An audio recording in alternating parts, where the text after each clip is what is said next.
Assalamualaikum warahmatullahi wabarakatuh. Waalaikumsalam warahmatullahi wabarakatuh. Pada malam hari ini kami Scholar Table bersama Profesor Abdurrahman Ginting. Selamat malam, Prof. Selamat malam, Prof. Bambang. Alhamdulillah. Sehat selalu ya, Prof ya. Alhamdulillah, berkat doa kita semua. Bicara tentang peraturan Mendikbud yang baru ini, Prof, terkait dengan kewajiban skripsi. Silakan, Prof. Baik, saya menggarisbawahi kata kuncinya adalah tidak wajib. Bukan berarti dihapus. Kalau tidak wajib itu boleh buat, boleh tidak. Dan ini bukan barang baru kebijakan ini. Iya. Kembali tahun 1979 sampai 80 ketika proses perubahan sistem pendidikan sarjana yang terdiri dari sarjana muda, sarjana 3 tahun tambah 2 tahun berubah ke strata 1, strata 2, strata 3, kebijakan tanpa skripsi ini sudah ada. Jadi bukan hal baru, Prof ya? Bukan hal baru. Cuma karena nggak ada yang mau waktu itu, lenyap tanpa pesan. Tapi nggak pernah dihapuskan undang-undangnya, peraturannya. Jadi jangan cepat-cepat menolak lah ya. Nah, saya lebih bagus saya cerita masa lalu. Karena saya waktu itu termasuk gelombang terakhir yang menyelesaikan sarjana 5 tahun dengan skripsi dengan gelar Dr. Andes. Dulu gelar itu hanya 3. Dr. Andes, Insinyur, dan SH. Selain hukum dan mesin, teknik, semua Dr. Andes. Jurusan apa saja Dr. Andes. Yang artinya adalah calon doktor. Nah, sebelum itu kita ambil BA. Bachelor, sarjana muda, SMHK, Sarmud, BSc gitu ya. Masing-masing lah, ada Bachelor of Engineering segala macam. Nah, di sarjana itu, di Dr. Andes itu di ijazahnya tertulis pemegang ijazah ini dapat mencapai gelar doktor dengan mempertahankan tesis. Artinya Dr. Andes itu langsung ke program doktor. Cuma program doktor zaman dulu tidak lewat pendidikan coursework. Tidak ada pasca sarjana. Orang mendaftar kemudian dicari pembimbing, mereka meneliti dengan promotor tunggal namanya. Bertahun-tahun nggak selesai. Nah, kemudian ketika itu Orde Baru agak alergi dengan demo-demo di kampus. Nah, dengan adanya sarjana muda dan sarjana, terjadi bottleneck di tingkat 3 dan tingkat 5. Terhambat oleh skripsi dan paper sarjana muda. Dulu tidak ada ujian cuci gudang. Jadi bisa saja satu kelas nggak lulus semua zaman dulu. Iya. Sekarang kalau banyak nggak lulus, ditegur dekan lah kita kan. Iya. Dan kita tidak mengenal multiple choice dulu. Iya. Jadi begini, Prof, kalau memang kita punya akar sejarahnya juga untuk membedakan hari ini kebijakan tanpa skripsi dengan dahulu. Nah, ini makanya saya jelaskan ya. Nah, karena banyak yang dulu sampai ada gelar MA, mahasiswa abadi. Iya. Itu numpuk di kampus, kerjanya demo.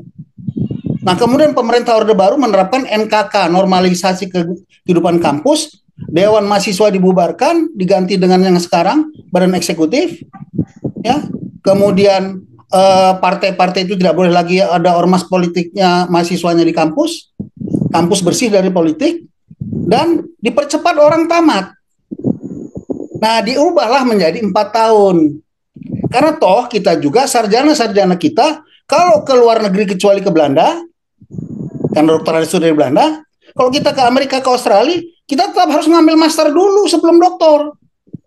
Artinya, Dr. Andes kita itu, sarjana kita itu hanya diakui sebagai undergraduate. Iya. Dan undergraduate di Australia, itu ada yang pakai tesis, ada yang tidak. Anda yang tamatan Malaysia kan tahu itu. Di Amerika juga begitu. Bachelor di sana bisa jalur tuntas tanpa harus membuat tesis, kecuali dia bachelor honors by honors. Tapi bachelor honors itu bisa langsung ke PhD. Tapi itu hanya berlaku untuk ilmu murni. Kalau teknik, engineering tidak.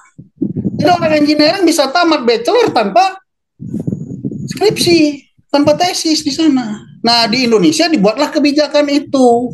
Ada 3 jalur dulu, Adinda Prof. Bambang. Oh, Jalur yang S1 ya, saya S2 nanti lah kita cerita S2, S3. Ini S1 lah dulu. Jadi ada 3 jalur supaya cepat tamat cuci gudang ini istilahnya dulu kan. Penumpuk-penumpuk yang mahasiswa abadi itu dialihkan dari Dr. Andes pindah ke program S1. Saya yang terakhir Dr. Andes. Tahun 80 habis.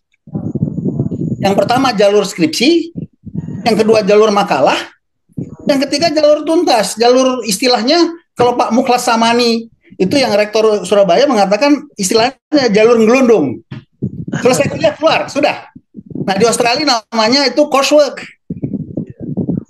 By coursework. Master coursework juga ada. Saya masternya coursework. Oh, iya. Saya hanya buat project work, tidak membuat tesis saya. Selesai Tapi gelarnya bukan MED, Master of Educational Studies. Dokter coursework juga ada di Amerika. Namanya ED, Education Doctor. Kalau yang bagi penelitian, itu nggak kuliah sama sekali. Namanya PhD. Kalau Anda ke Filipina, itu ada PhD atau doktor bertesis dan doktor non tesis ada. Dokter aja tanpa tesis ada. Wah, satu harus tesis. Ya, artinya tidak semua orang bisa menulis. Ini pilihan ya. Tapi diberikan pilihan. Kan katanya tidak wajib, bukan dihapus. Dan kalau kita lihat, ini kita jujur-jujur terbuka saja lah. Kemampuan menulis kita kan rendah rata-rata. Iya, iya, Pak. Nggak usah anak S1. Guru besar saja banyak yang tidak dapat tunjangan kehormatan karena tidak berhasil menerbitkan artikel di jurnal Scopus. Nggak usah sombong-sombong lah cerita-cerita penelitian. Belum lagi problem plagiasi ya, Prof ya? Iya, plagiat. Akhirnya apa? Anak-anak yang nggak bisa membuat skripsi, pergilah ke pabrik tesis, pabrik skripsi. Iya. Kita baru anani, senang-senang pula kita ngujinya. Dosen-dosen ini kalau sudah namanya nguji, bimbing, ngajar penelitian, merasa paling pintar pula di dunia. Tapi nggak pernah menerbitkan artikel Scopus juga. Jadi cobalah kita cermati ini. Untuk anak-anak yang mau cepat kerja, ilmu-ilmu praktis, nggak usah pakai skripsi. Kalau dia memang nggak bisa nulis. Ya, persoalannya begini, Prof. Persoalannya ini kan bagian dari kebijakan, karena peraturan Mendikbud itu kan judulnya adalah terkait dengan penjaminan mutu universitas. Jadi tinggi. Nah, ketika kekhawatiran banyak orang, itu bagaimana cara menjawab kekhawatiran bahwasanya dengan ada pilihan ini akan menurunkan kualitas dari perguruan tinggi? Nah, tidak begitu. Kita harus menggunakan segitiga sama sisi. Dia harus tetap berbentuk sebentuk sama sisi. Ketika salah satu sudutnya ditarik ke atas, dia tidak sama sisi lagi, maka yang di bawah harus ditarik ke samping. Artinya, ketika ada kebijakan seperti ini, maka Ban PT, LAM PTKes, dan sebagainya harus mengubah instrumen penilaiannya. Jadi, orang-orang bijak mengatakan, if you are facing a turbulence and a change, but you still doing the business as usual, you are nuance. Kau gila, katanya. Itu kata pepatah Inggris kok.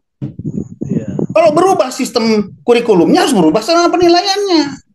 Kurikulum pembelajaran dan evaluasi itu tiga sudut segitiga sama sisi yang harus tetap sama sisi. Salah satu bergeser, yang lain harus ngikut. Jadi ke depan bagaimana dengan pandangan Prof sendiri kesiapan perguruan tinggi di Indonesia untuk menyeimbangkan atau mengadjustasi perubahan kebijakan ini, Prof? Jangan-jangan kita nggak siap. Kemarin waktu kita berubah dari tatap muka menjadi Zoom, kok siap? Apa harus kita nunggu Tuhan menurunkan COVID lagi supaya kita bisa siap? Ya, kita tidak boleh begitu. Sebagai orang akademisi, kita tidak boleh melihat sesuatu yang baru langsung menolak. Lihatlah sisi positifnya. Jangan hanya negatifnya. Kalau hanya negatifnya kita cenderung menolak. Tapi kalau kita lihat positifnya, kita cenderung menerima. Tidak semua anak pintar nulis. Undang-Undang Sisdiknas nomor 20 tahun 2003 menyatakan, mengamanahkan, memberikan pelayanan pendidikan yang sesuai skripsi, akhirnya beli-beli, Anda senang-senang karena bangga-bangga karena dia buat skripsi, karena Anda pembimbing skripsi, dapat honor dan sebagainya, onanilah Anda.